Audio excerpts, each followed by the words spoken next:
Good morning, and I want to give a warm welcome. You reached the live stream, Fight CPS with Bob Pace. I'm your host, and I want to thank you all for finding me on Facebook, Fighting CPS. And I've been doing this live stream now for 17 months. I started October 23. It's twice a day. I come on at Monday through Friday from 10 a.m. to 11 a.m. Pacific Standard Time. And then I, on the weekends, come on at 8 o'clock in the Pacific Standard Time for 1 hour. In the evening, I'm on 7 days a week at 7 p.m., 7 to 8 p.m. Now, this is a very interesting live stream because I don't think there's one like it, because this is an interactive live stream, meaning that you play a very important role to the success of this live stream. I'm here to help you with something I call the Child Protection System.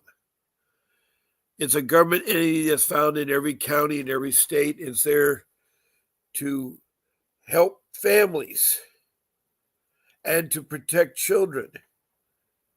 It's supposed to protect children from neglect and abuse, and then reunify families. The biological mom and the biological dad, studies have proven, are the best parents to raise children. Now, unfortunately, not all families are perfect, and there may be some hiccups, and some of you may need some parenting classes, or maybe there is a addiction that needs to be resolved, like domestic violence, alcohol, drugs, things of that nature. But it's supposed to be a government entity that's supposed to work for the people, to help the people. But all of us don't know what this government entity is or what they can do. We only know after we get involved, and by the time we're in there, it's too late.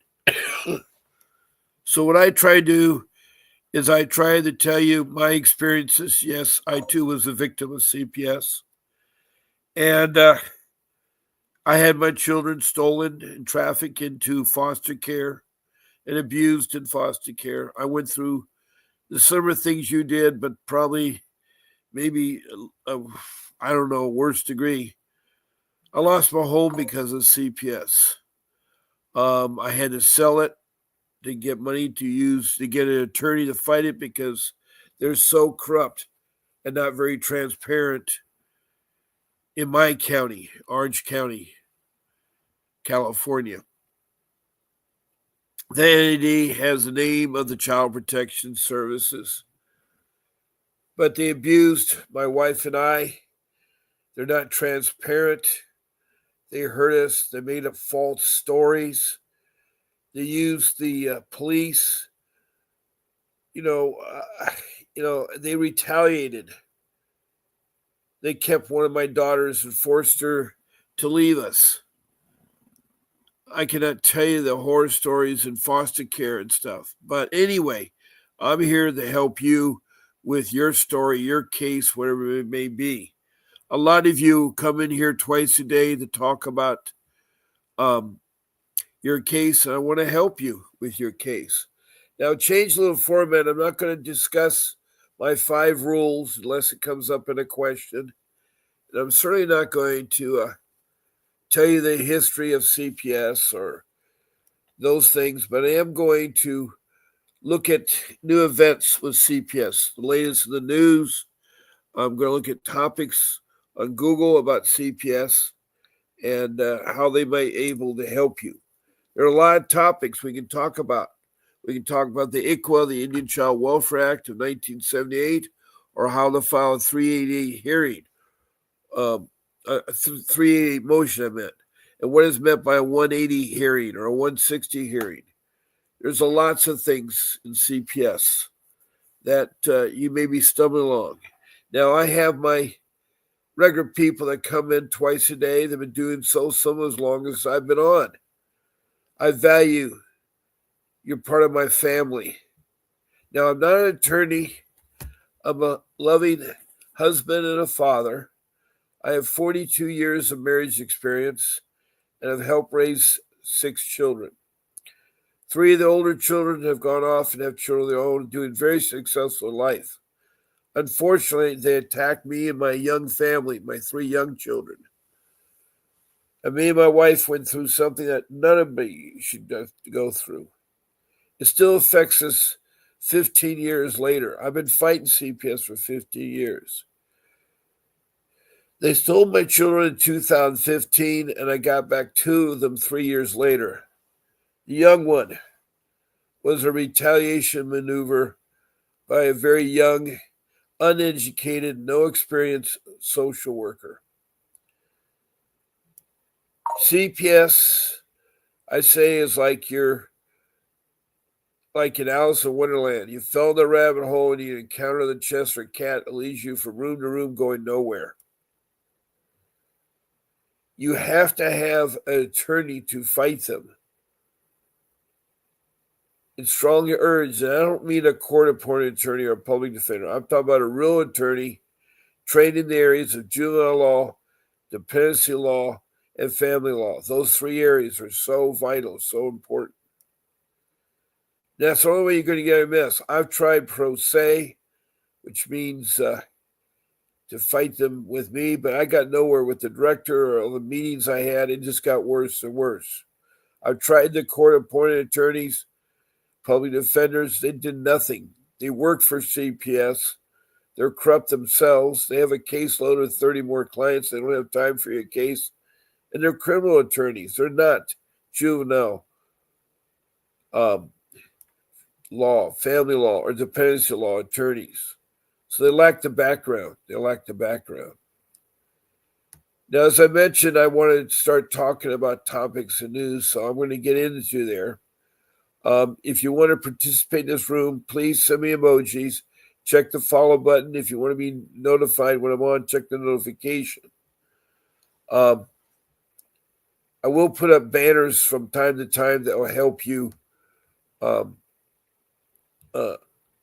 do what you want to do. So please text me questions, comments, follow the format. Also, if you want to be a guest on my live stream, I can take up to 9 of you. That's great because you'll be able to talk. And also, this is how you do a guest. You have 14 live streams to pick, and you just give one of the 14 morning or evening, Saturday or Sunday, Monday, whatever. You send it to Grace, who's my show producer, at gracevincentwdavis.com. And another way is to, hold on a second here.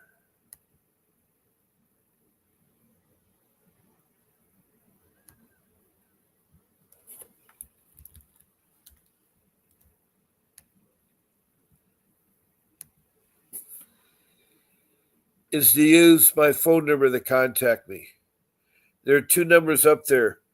There's my number, 626-698-0990, that you can call during the show times.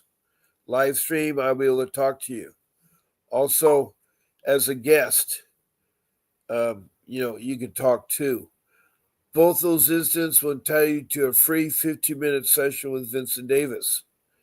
The other number, 888-888-6582, is the office of Vincent Davis. There you can call in to talk to him. His hourly rate is $500, and he can be retained for LA County at retainer of $5,000. That just starts it off. He'll fight you. He will fight CPS anywhere in the United States. He is home based in Arcadia, California, and he has cases in LA County, Orange County, Riverside County, San Bernardino County, Kern County up in Northern California. He has cases in Missouri, Pennsylvania, Oklahoma, so forth. And he's a real fighter because he also does lawsuits. Once your case is over, he'll defend you in a lawsuit. I mean, he will not defend, he will actively attack the CPS lawsuit and win millions of dollars. He's got back millions of children too. He is highly recommended. He has 39 years of fighting CPS. He's also a trial attorney. There's many things to that nature.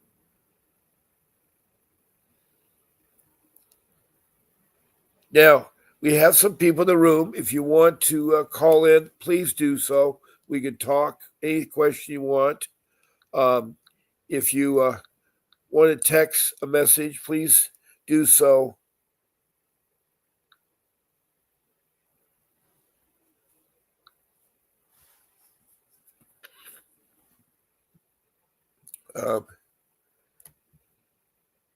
Good morning, Livingstone. I assume this is Cynthia, or it could be your other half. Good morning, Jimmy Sky. It didn't help my wife, who's now in heaven. My firstborn daughter and stepdaughter has been taken for over a decade. I'm so sorry to hear that. And I know that a lot of people have lost their loved ones. I know what it is to lose a loved one. As I told you earlier, my daughter was stolen as retaliation by a social worker. She was taken at age 12. Now she's 22. I still don't have a touch with her. Jamie, I like to know where you're from. What's your location, your city, your county, your state? And if you're from a different country, that's right. There are 21 countries I've talked to, some of them regularly. There are over 50 states I've talked to, including the District of Columbia.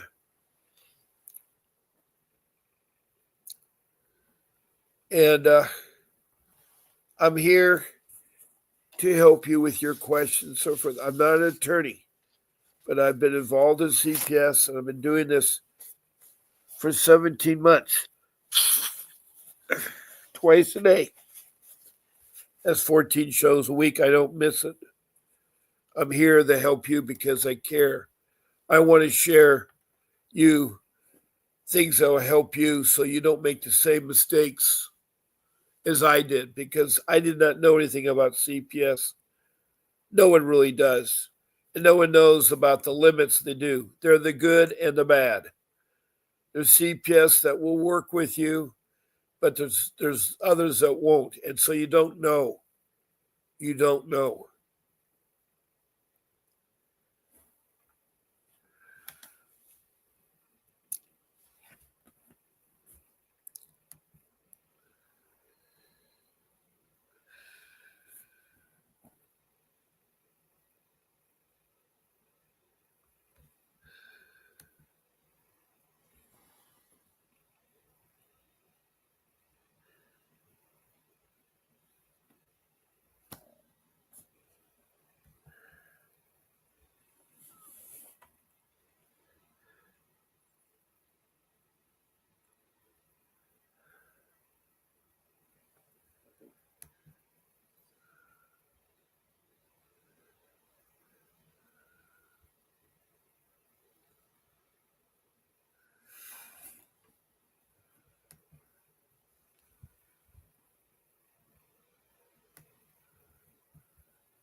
Okay, I'm trying to let me see something here. Somebody.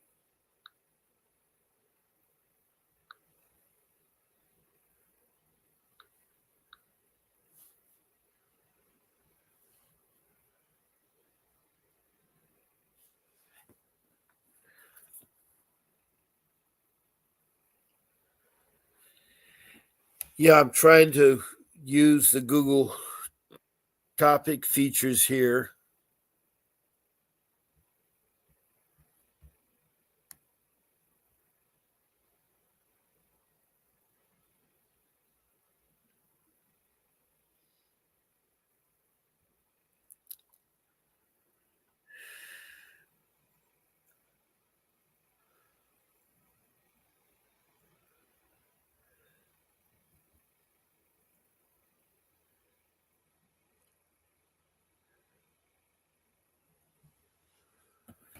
Okay.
Here is an article here.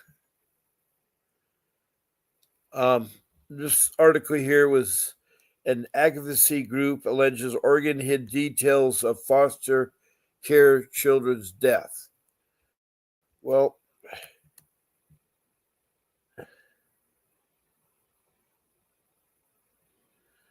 this article will talk about suicide, and since we had a gentleman tonight or this morning that talked about his wife dying, and I really feel bad for that individual. I thought I'd try to help you. The person I'm talking about is Jamie Skiki, who's now in heaven. And I don't know what happened to her, but um,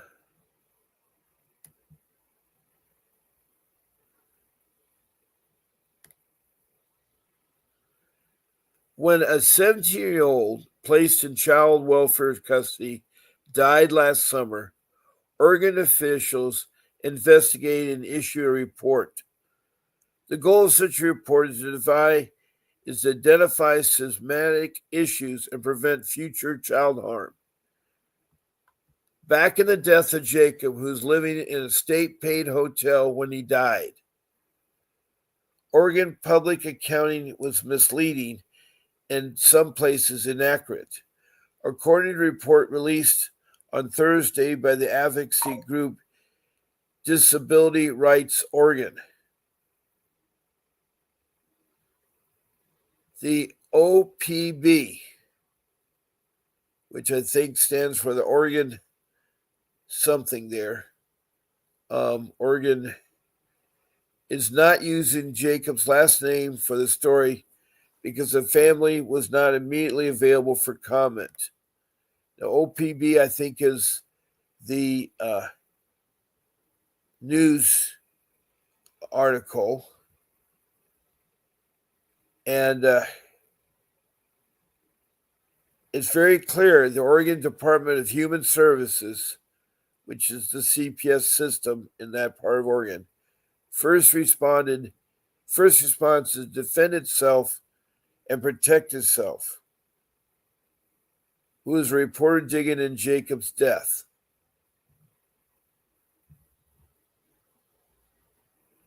Now, the 42-page titled Cover Up the Life and Death of an Oregon Son, Stenson offers new details into Jacob's death that he was able to obtain from the Disability Rights in Oregon, which is a federal designated protection advocacy system for the state.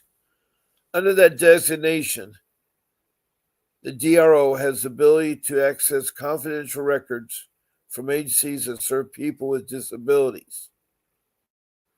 The Disability Rights Oregon report only reflects Jacob as JD in the report. But this newspaper, the OPB, has previously reported on Jacob's life and intentionally chose to use his name. Members of his family said they felt it humanized a kid whose life was also full of dehumanizing moments. The latest report is not about one individual or employee at the DHS, the CPS. The Disability Rights Group notes the numerous problems documented has arose almost entirely because of systematic failures within CPS. Its failures to train employees, its failures to set standards for employees, its failures to explain clearly the importance of the role, and its failure to appropriate supervise the placement of a vulnerable youth in their care. Oregon Department of Human Services says they're agreeing with family caregivers and the community over Jacob's death. We all share a common struggle of not having the necessary amount of behavior and mentally emotional care facilities and provide the kids' needs in crisis. We know children are safe and stable environments that meet their needs, not in stopgap measures like hotel stays and emergency room. State officials says they followed state statute rules for the best of their abilities. But we can't fill up the gap alone. Only more, better equipped care can do that. Kinshella said, that's why we're working with our system partners, the governor's office and the legislative, to ensure placement and services are developed and made accessible to children and young adults with high needs. Now, Jacob, like many kids, was placed in Oregon's care, bounced around, moving more than 50 times before short-term rentals, residential treatment centers, and foster homes. But he spent much of the last 2 years of life living in a hotel in Eugene, Oregon. He died by suicide using a rope he had purchased at a sporting goods store a week before his death. Staff knew he intended to end his life with the rope, according to this news report. But the CPS staff nonetheless placed it in a closet in a hotel suite where the teenager was living.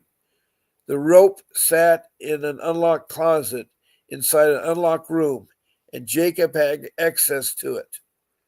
This piece of information is stark contradiction to the state's report, which said the rope was secure in the staff room of the hotel where Jacob didn't have access.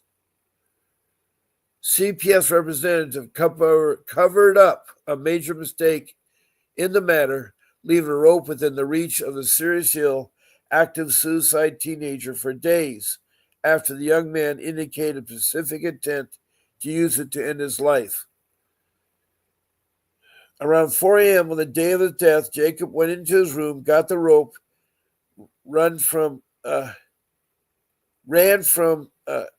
state caregivers.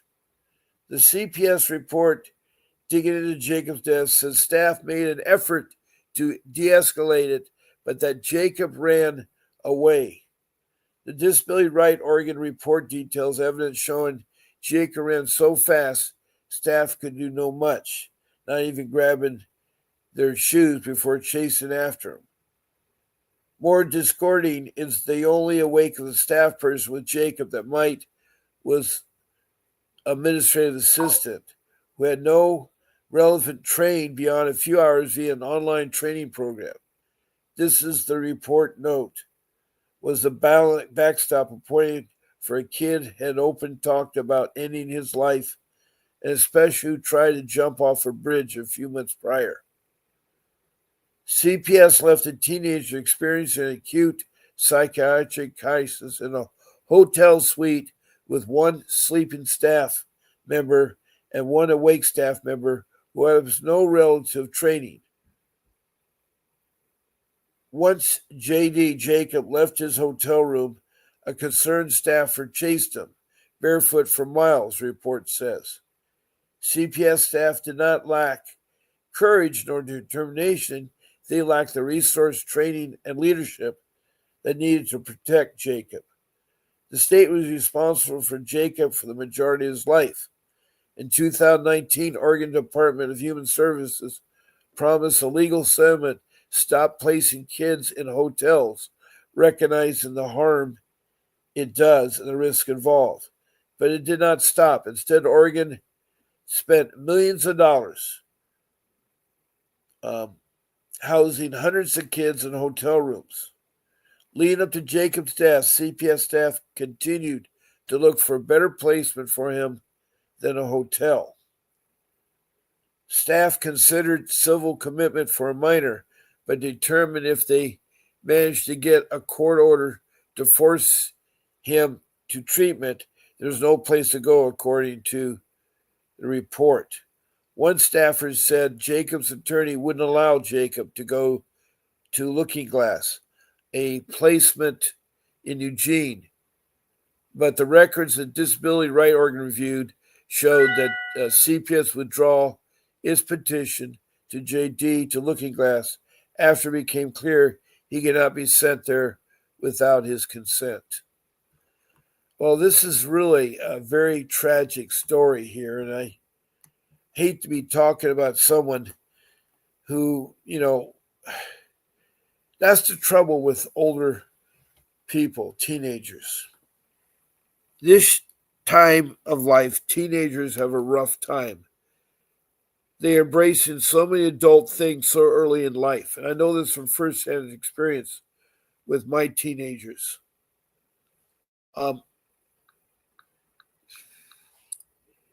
It is a hard thing to deal with, is when someone takes their own life. Now, I know, Jamie, that your wife, who's in heaven, I'm glad that you still believe in God. But I know it's hard to talk about your case, but if you could talk about it, it'll help out others in this room. And Livingston, thank you so much for your prayers and warmth and hearts and talking. You are brightened my room as a guest. This is Cynthia, and she has a case in CPS where Mr. Davis is defending her. And she has a strong faith in God, which we all have to do so. Now, I've been showing banners on my screen. I have my phone number because you can call right now. And by the way, if you call or on my show as a guest, you'll qualify for a free 15-minute private consultation with one of the best attorneys in CPS, Vincent Davis. Now, I've also had down at the bottom ticket, subscribe to YouTube channel, Defense Strategies Consultant Vince Davis. Please subscribe to the YouTube channel. You go to the YouTube channel and type in CPS Defense Strategy Consultant Vincent Davis. Then you subscribe to it. That's all I'm asking you to subscribe to it. We're also trying to start a newsletter. And we were looking at $1.99 to support that newsletter and to keep this live stream going. I do have that number, the second number, 888-888-6582. That's the law offices, and if there's any questions or anything, you can call up about that. Now, I also have two websites that are really important. One is Mr. Davis's website, and that website is https://vincentwdavis.com. You'll find so much on that website that has a wealth of information. Now, another important website is the stand.store. That's https://stand.store/Attorney V. Davis. That has a list of his books, a list of consulting. He has so many different ways you can talk to him.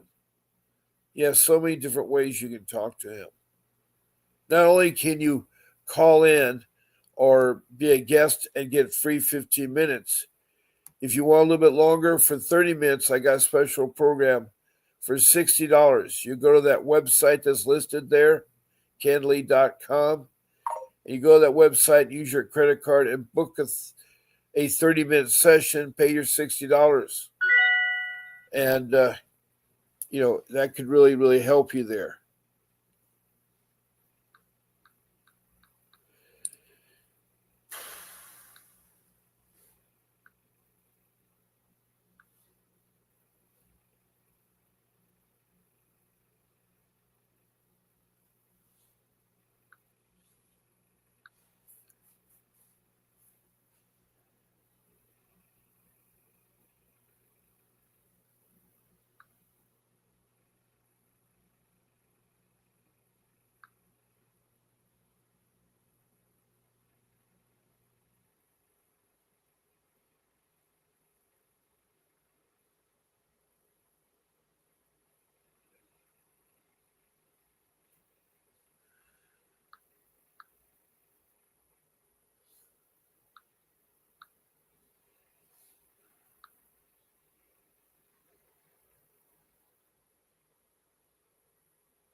Okay.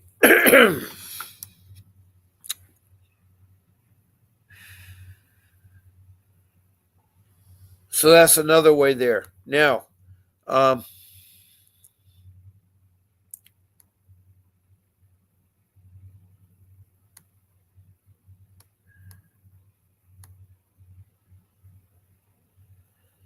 now, not heard from Jamie.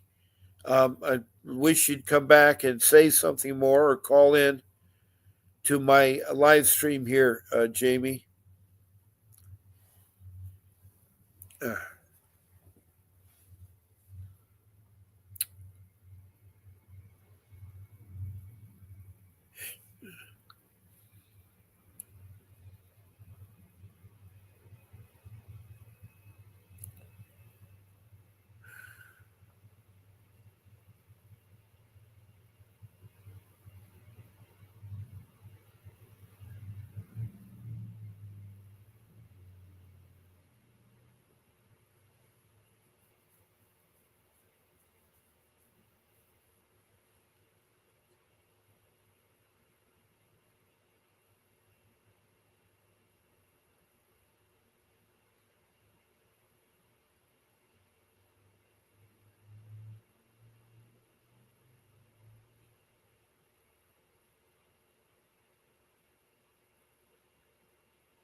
Uh, I have a text message from one of our regulars in here called Little Nugget. Good morning, Mr. Pace. Yeah, I'm here listening and watching. I text you. Yes, I'm seeing it here. She said, "Good morning, Mr. Pace." Is Little Nugget, and she's from Puma Valley, I guess in Southern California. So she said, in a nutshell, I had a baby February 10th. I tested positive, and so did my son. At the hospital, we made the after plan we stated in the safety plan. I don't know what you mean by after plan, but maybe you can elaborate that. My three other children were in Las Vegas prior to me having my child, so they're at my other sisters in Vegas. So they said, as a safety plan, they're fine over there. So they wanted us to sign the safety plan. And right before my husband stated he was uncomfortable signing the safety plan, you should not sign a plan until your attorney looks at it. And if you're using a court-appointed attorney, you have to ask it. You have to tell CPS workers, I need legal advice on this. And if you don't have an attorney, you use a court-appointed attorney and make them work. Make them sit there and explain to you what the pros and cons of signing a safety plan. The problem with safety plans is they throw everything else in there. So when you sign one thing, you think you're getting your children, you sign yourself to other things in there. So that's why your husband was very uncomfortable. Because they basically said that if we didn't make the plan, our kids would be taken right away. They do that as a threat. Right there, that's a red flag. It should tell you don't sign it. If they make a threat like that, you need to speak to the supervisor. You need to speak to the director. You need to go up to channel. You need to get your attorney involved. If you don't have an attorney, you need to hire an attorney. So be taken away to sign the plan because I told him basically my newborn baby that the hospital was now in NICU. He would be there. He would be there for another 1.5. I assume that is 1.5 days. I don't understand what you mean by 1.5. Now, you said you tested positive, baby. You tested for what? Were you taking drugs? And now the baby had the drugs? So they made a safety plan. The hospital said my child was was going. We already know that my case is the Indian Child Welfare Act. We established that at the detention hearing so that you are a tribal member. The tribe takes over your child. You don't sign a safety plan. You need to get away from that CPS entity down there. The safety plan was supposed to be good until March 5th. And basically, they said that my husband and I would have until March 5th to show the county we're able to have our children with us and would be able to have our baby and other children. It makes it sound so simple. So the plan gets made. We have to get in some sort of program and services saying we're trying and all that good stuff. So I get out of the hospital. Baby A is still in the NICU hospital where he'll be monitored for withdrawal symptoms. So you're tested for a illegal drug is what was happening. So I get out of the hospital and get right into my MAT services, which is methadone. For me, the doctor at the hospital said it'd be best things if I get on my methadone and detox of myself, even though. So you're tested positive for methadone. So I assume you're taking an illegal drug. And that's a no-no. They have their rights to, do their, you detox it, but you got to be careful what you're signing. That baby was meth and fentanyl. So we've been on the safety plan for 5 days. All of a sudden, a CPS worker calls me and says, we got a court date on that upcoming Tuesday. Now it's only Friday, and the weekend was a 3-day weekend. We have court, and the detention is here. We go and barely got to see the case report against us that night before the hearing. I was asleep, so never got to go over it. As we ran at the courthouse, I met my public defender, and so does my husband. We go to talk and give her the paper.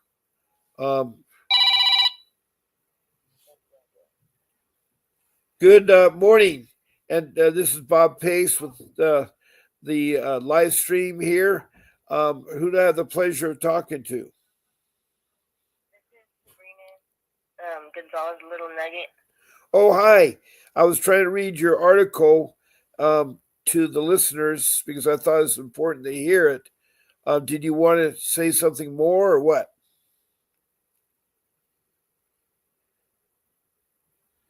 How can I help you? It's okay if you can't say anything. I mean, this is very hard for you. Go ahead. Yes. Well, basically, so I had my son February 10th of this year, and we both came out positive. And in a nutshell, fast forward like a day later, they took my child straight to the NICU, and then the hospital social worker came to talk to me and my husband.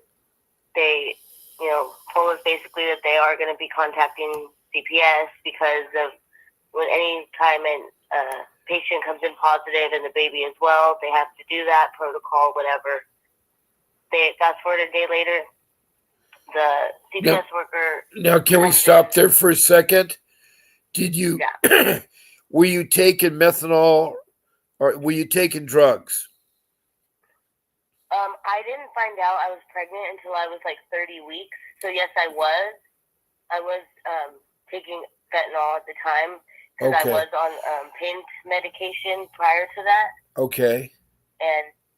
And then I went straight to the MAT clinic when I found out I was pregnant and got on methadone. Yes.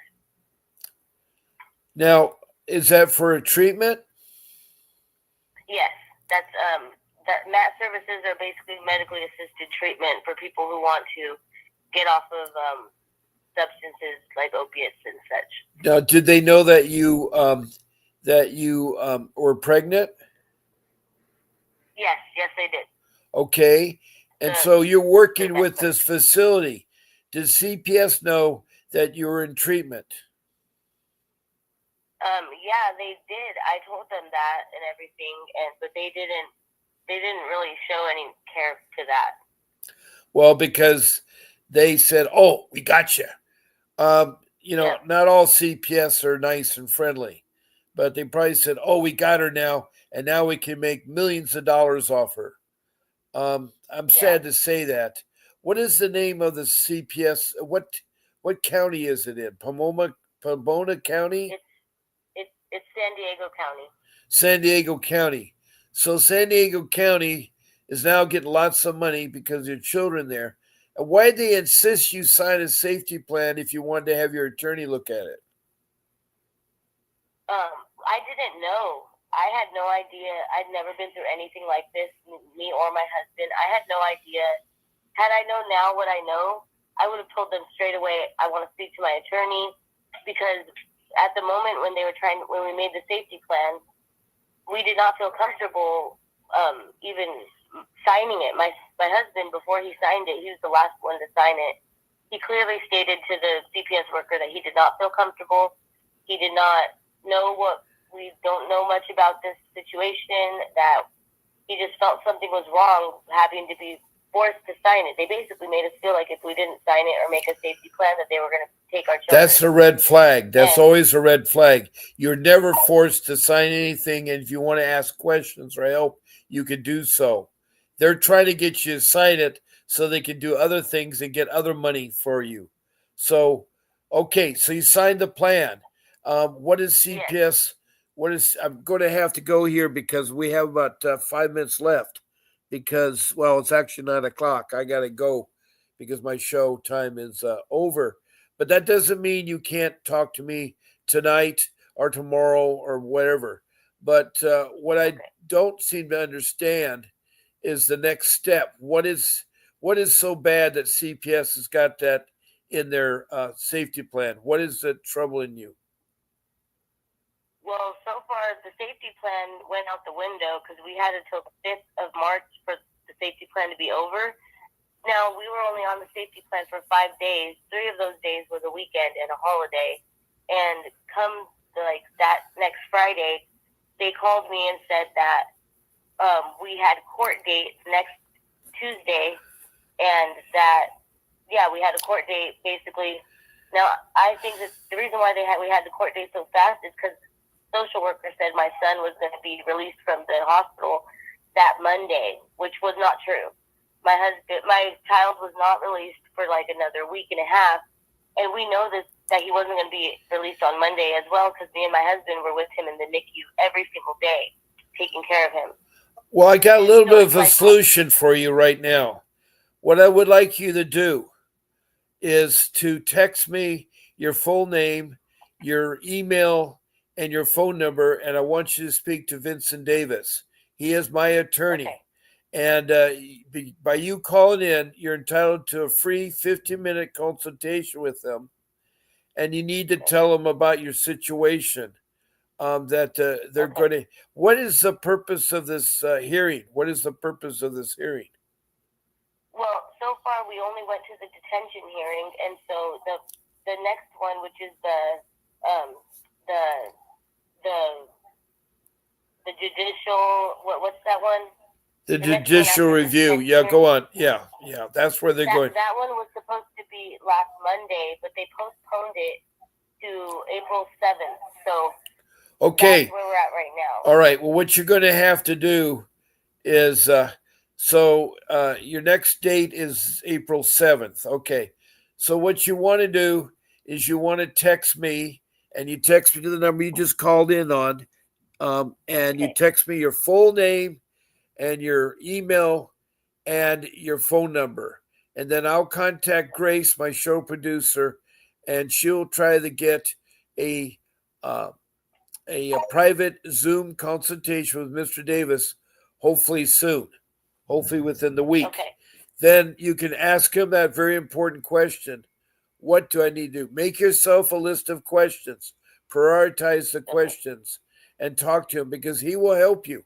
That doesn't mean you can still you can talk to me too tonight, tomorrow, the next day. We'll work you through this. Okay. All right. We'll help you. All right. Yes, thank you so much. I appreciate I mean, you guys are the best. Vincent Davis will, I don't know how much it would cost to retain him in San Diego, but he will help you. You got 15 minutes, so you're legit there. So I got to say goodbye. Thank you so much for calling in and your lengthy text message. Also, I want to thank, this is a little nugget I'm thinking. I want to thank Cynthia Livingstone, who has hired Mr. Davis fighting her case. She's been in support in the room. Also want to thank the gentleman who lost his wife. And he's been fighting CPS lease for a long time, and it's really hard. That gentleman's name is Jamie Skeely. I don't know where you're from, Jamie, or more details, but thank you for coming in the room. To all the listeners, I'll be on again tonight at 7 p.m. Pacific Standard Time. I want you to still keep fighting for your children, and this is Bob Pace signing off.